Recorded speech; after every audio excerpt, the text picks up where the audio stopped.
Hello, how are you? Just wanted to say it's not quite finished. Got a couple more little details to do, and then I need to edit all of the videos. Right now I've got 6 hours, 9 minutes, and 22 seconds worth of video to edit. To let you know, it takes about 8 hours to edit an hour to an hour and a half of content. So this is going to take a while. So, meanwhile, what I did since the last video was on dehydrating sourdough starter, I'm doing sourdough bread. That's next. I do want to congratulate Keela, Francis, Marilyn, and Dina. All won the dried sourdough starter. I will get in touch with you and figure out how to get it to you. So, coming up next, sourdough bread.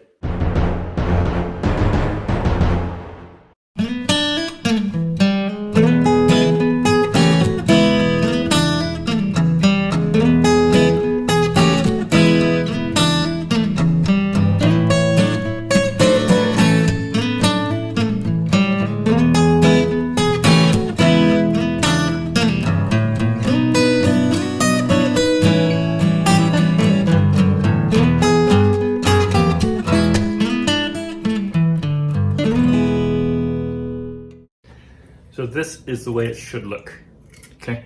Should see bubbles around the side and on the top. Should be bubbling up quite a bit. This is actually ready to go, but it just came out of the fridge. It needs to warm up to room temperature, and I need to feed it again to reactivate it. You want it as active as possible. I use this smaller container. I used to use a bowl, and that just took up too much space. Since I use that smaller mouthed container, I just use a funnel. Okay. You want it kind of an off-white color like you just saw. You know, if it's pink, that it just means it's bad. You have to throw it away. And then you can, start again with your dried starter. Now, one mistake I've made recently, over time, I have mixed it thinner and thinner until, just gradually, until, when was it? Late last year. My bread was just coming out. It was just not rising at all. You don't use yeast in the recipe I have. I use a very active sourdough starter, and that's not enough. So you want it nice and thick. You don't want it too watery, but you do have to have some moisture in it. So when you finish mixing it, it should be nice and wet, but nice and thick. Let's see how that looks. See, it's kind of gooey, and that's about the right consistency. Yeah, so this looks about right. Once this sits, if it looks a little watery, you have a little water standing on top of it, it's too thin. You need to thicken it up. If it's too thin, just add a little bit of flour. You'll get a feel for the way it should be. Yeah, and so just cover it loosely, but I don't clip it down. You want it to be able to breathe and expand. In fact, I put it on as loose as possible. Now, this did have a gasket on it. I took the gasket off this morning. I pulled it out of the fridge, and it looked like it was dead. So even in the fridge, it still needs to breathe some. It does need to be closed, so I'm gonna latch it and I put it back in the fridge just with no gasket. We'll see how that goes. Okay, here we go. I can't speak. Let's try that again. Okay, here we go. Ready to start the bread? Little cheap scale. Gonna turn it on and then tear it, which will probably already, it'll already be what, teared? It's not torn. How would you say that? Anyway, tear it. So, start it real quick. It has doubled at least in size. That's what you want. That's a good active starter. That starter is going to really do well. Okay, the scale is zeroed out. We need 250 grams of sourdough starter. You can read a scale. I don't have to zoom in on the numbers. The numbers do have to be precise, though. I'm going to change a couple things up a little bit, which is okay as long as it's not too extreme and the total numbers are right. Where are we? We're at we need 250, we're at 170. Getting there. Wait for it. 230. Almost there. Now I'm going to make a big old mess of this. There it is, 250. Okay, 250 is right now. So re-zero it. And now we're going to add 400 grams of water. Okay, this is called a double hydration. We're going to hydrate it now, and then we're going to hydrate it again when we start folding it. And that'll be tomorrow. So 400 grams.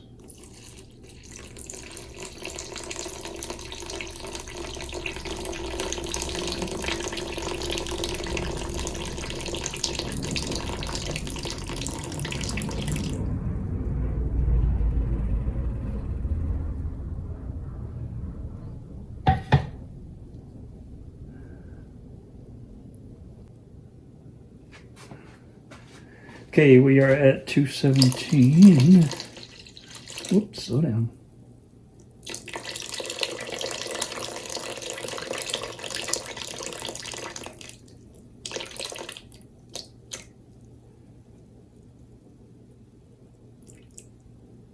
Okay, cool.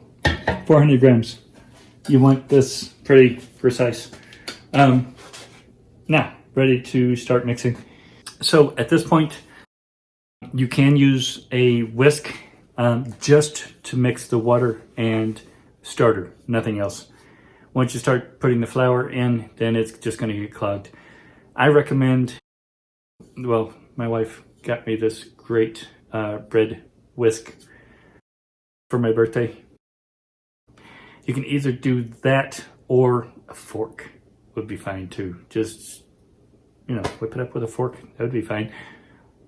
The reason you don't want to use a regular whisk, is because it'll get clogged. The flour and everything will just get clogged up in there and it won't mix. Okay, so let's start mixing.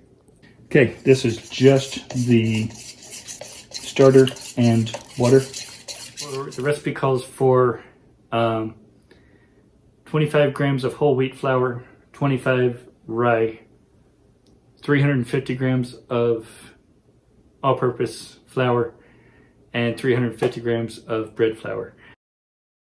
I didn't have the rye flour the first time I made it, and so I did it without. But you have to have the totals the same. So I put that 25 grams of, what did I say, 25 or 50? It should be 25 grams of rye flour on the all-purpose.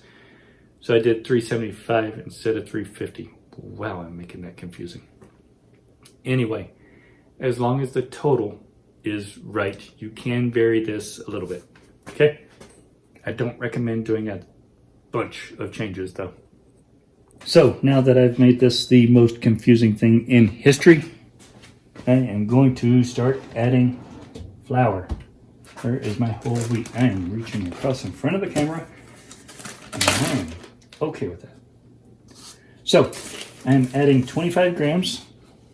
Let's zero this out. 1 gram, okay, fine, maybe. But I'm picky like that. 25 grams of whole wheat flour.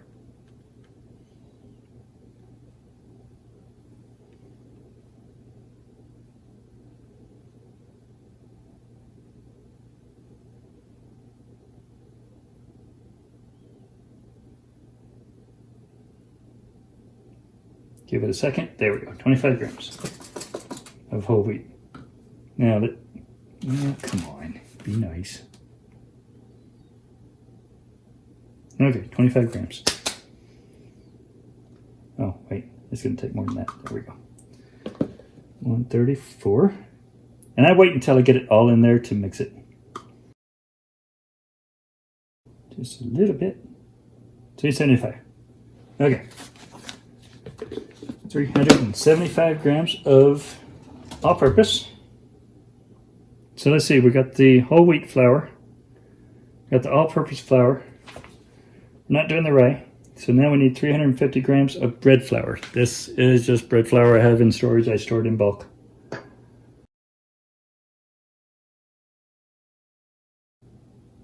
$3.50. Oh man, could it get more perfect? And I just like flung flour everywhere. $3.51. Okay, I'm gonna take a little bit out, just a touch, because we know the bread flour is right on top. It's just a given. $3.50. Perfect. Now it's just a really simple fact of mixing it.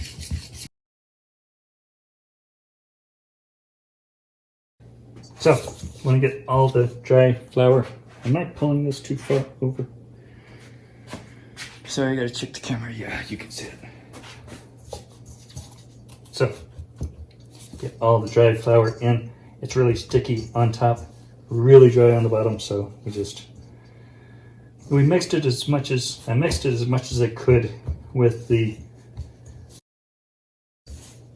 whisk, with the bread whisk. So now it's just a matter of doing it by hand. Trying to fold all of this in there. Try not to work it too much, but yeah, you gotta work it. Okay. Round this off as much as possible. So now, one thing that I learned, it took me a couple tries. It became crusty around the edges before I got a chance to work it again.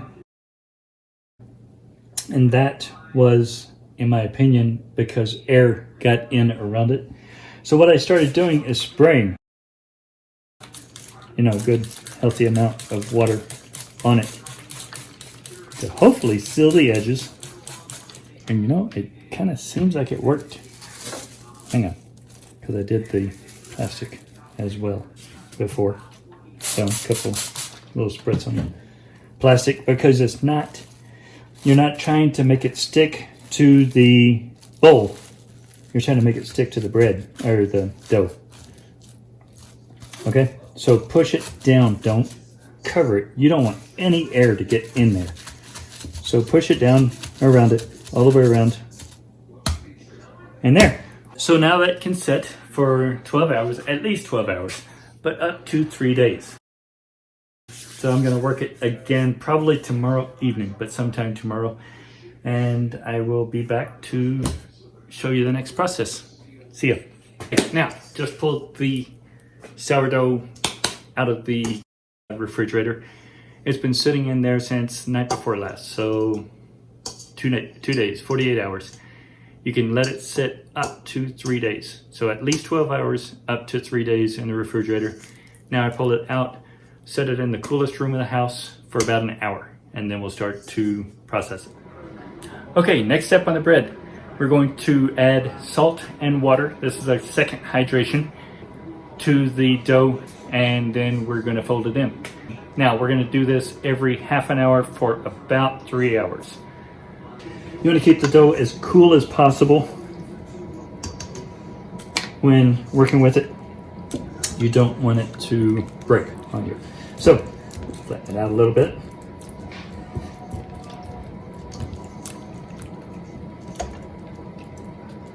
Now, after you've folded a couple times, it will loosen up. One thing you do want to check before I get too far, it's called a window pane. So, go like this. You should be able to see your fingers through it without tearing it. That's a good healthy dough. So, fold that over. Fold it over a couple times, maybe even 4. And it's okay to flatten it out. Get that water in there too.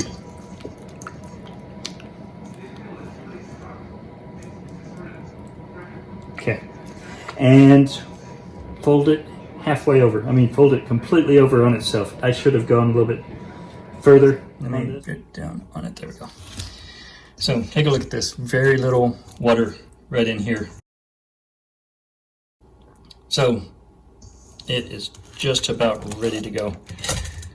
I'm going to fold it one more time.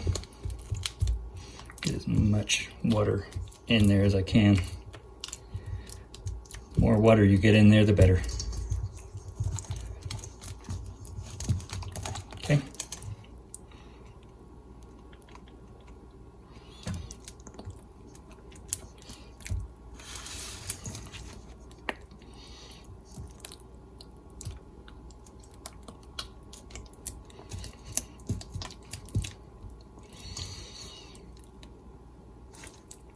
Almost there.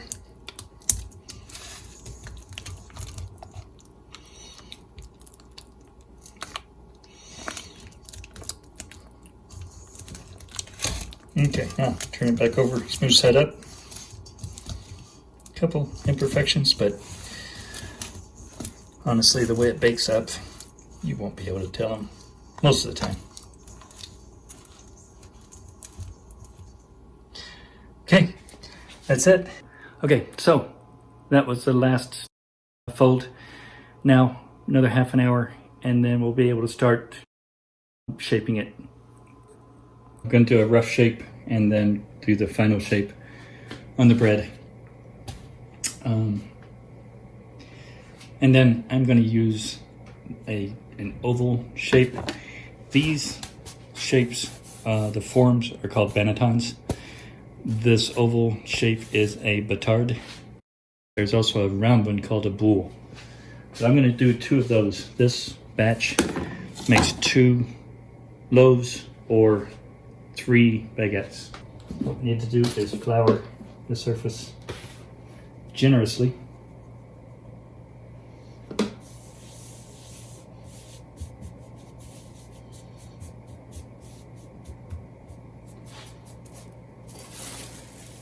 So then we're going to split this in half. How much can you see over here? You can't see anything. I'm going to move it up a little bit. There we go. Okay. I am going to split this in half.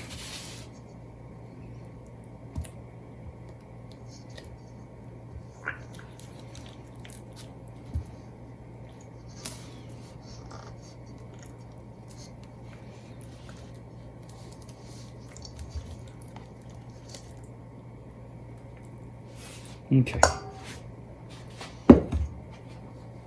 So, plenty of flour on the surface. What you want to do is you want to spread it out. Don't stretch it so much that you pop any bubbles. All the folding was to get the bubbles in there. I do want to point out something though. Look at all the layers in this. That's what you want. You want all of those layers.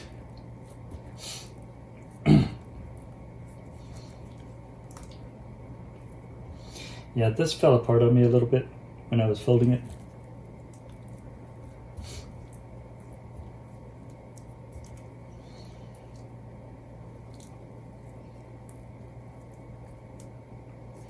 Okay, a bit more flour.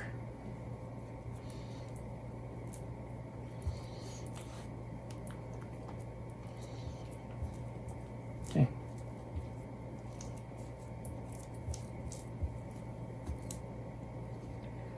A little bit of flour on it, just to hopefully keep it from sticking. It's gonna stick, but you want to make it stick as little as possible. There. There's the first one. And again, this is just the rough shape.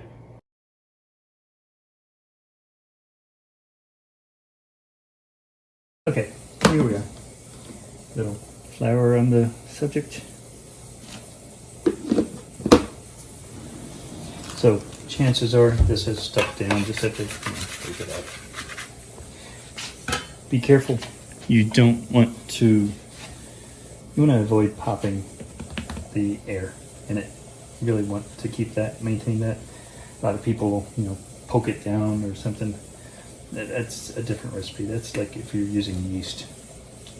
This one you just want to stretch out and do one final shape. Okay.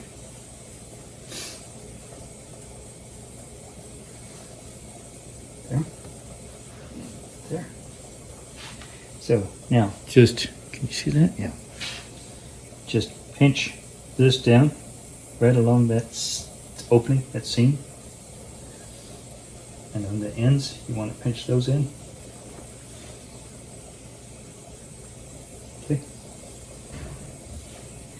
roll it with the seam down.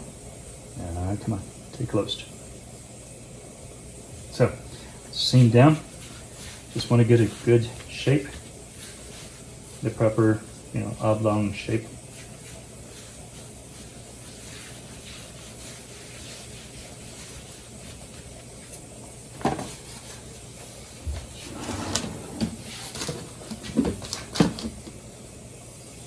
So a little flour on your banneton. It's okay to go a little bit overboard on that. That's not a big deal. Let's do a little bit on the bread too. Really don't want it to stick, because you can brush that off tomorrow when you proof it. Okay, so there's one. Now, this needs to go into a bag. You don't really want it to breathe and dry out, but you don't want it to be airtight either. So that's all you need. Okay. So now, number 2.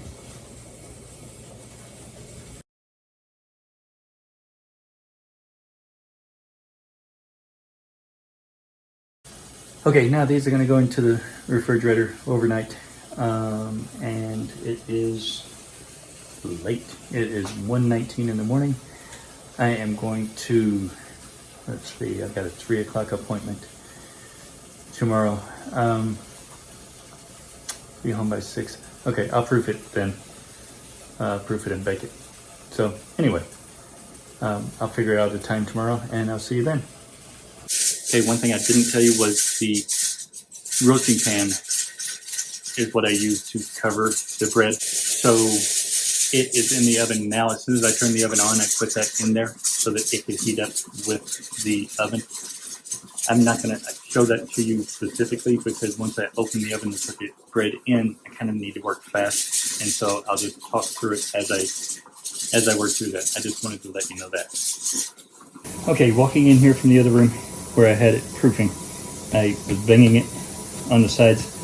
When I first started making this bread, I would just flip it over and it would always stick no matter what, no matter how much flour you used.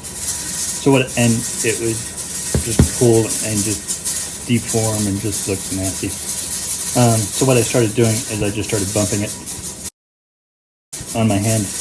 That loosens it up from all sides so that all you have to do is just flip it over and you're done. Now, brush off the excess flour.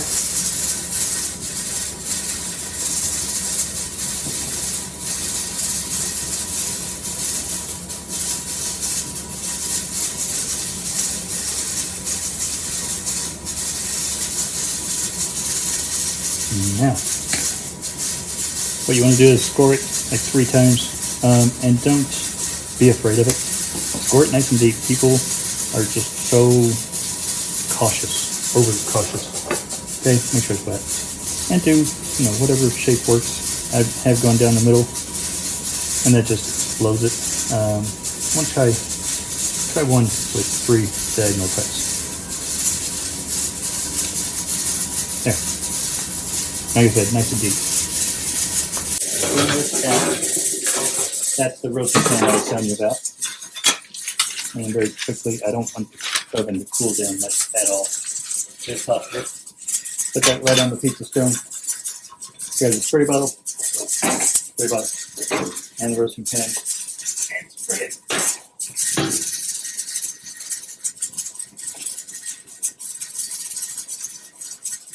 It's not steam. There we go. You should hear it steam. Spray it. Good 7 spray. Simmer it straight.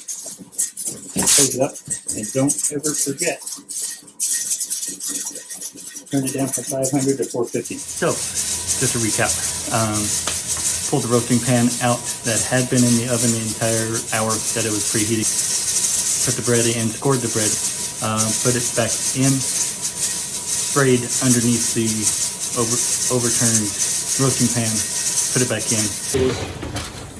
Pull the cover. It has risen a lot. Basically exploded. Alright, put it in for another 10 to 15 minutes. Be back in a sec. Okay, it's been 15 minutes. I pulled the cover off, put it back in for another 10 minutes, 10 to 15. It all depends, I guess, on the oven. Because I baked it here and it's 10 minutes the second time, every time. Other places I've baked it, it's 15 minutes, inevitably. Okay, you can vary the bread a little bit. One thing that I do is during the summer months, our rosemary plant just goes crazy out front. And so I'll cut off some rosemary, chop it up really fine, and just throw it in there. In the initial mix is where I do it. I mean, you may do something different or may decide to do something different. Let me know. Just put it in the comment section. And also, I also do I used to have a butter flavored olive oil that I would baste it with before it went in the oven. That was the last step before it went in the oven. That was really good. Yeah, just let me know what your ideas are. Just comment on it down below. Okay, the timer just went off. 10-minute timer, and it is done. Like I said, 10 minutes every time. Really nice and dark. Now, when you're letting it cool, don't let it cool on the paper. If you do, it'll make the bottom soggy. If you let it cool on the paper, it'll make the bottom soggy. Okay, so I'm going to put the pan back into the oven, crank it back up to 500 degrees for about 15 minutes.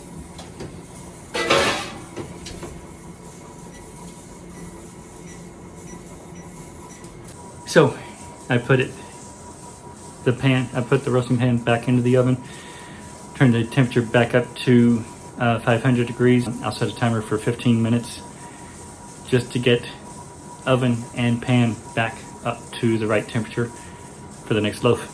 You're supposed to let the bread cool completely, and that does not ever happen here. In fact, Kim is ready to go to bed.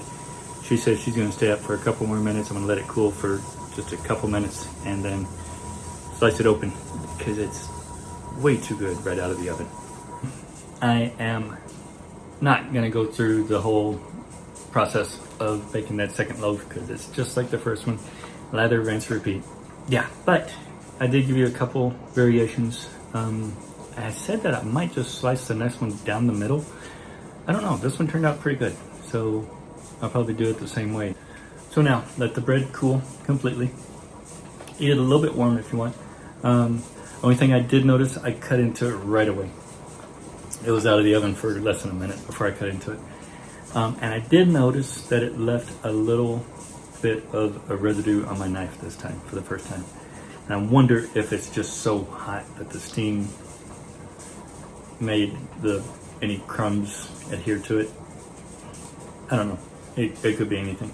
But if you're going to eat it, I would definitely put it in the refrigerator. Once you cut into it, you can... Once you cut into it, store it on a cutting board, cut side down, and that will keep it fresher than just laying it on its side. You can put it in some type of bread bag or a Ziploc bag or something like that. But keep in mind that the crust, especially in a Ziploc bag, the crust will go soft on you. A regular bread bag probably will as well. So if you like a crispy crust, then leave it out. If you like a softer crust, then seal it. Now, if you're not going to finish it within like a week or so or less, then go ahead and put it in a Ziploc bag and put it in the freezer. It should come out of the freezer the way it went in. There again, if you want a crispy crust, then when you're defrosting it, take it out of the Ziploc. And that's about all I have on that. If you have any other variations, let me know in the comments section. Let everybody know, share it with everybody. And also don't forget to subscribe and hit that little thumbs up button.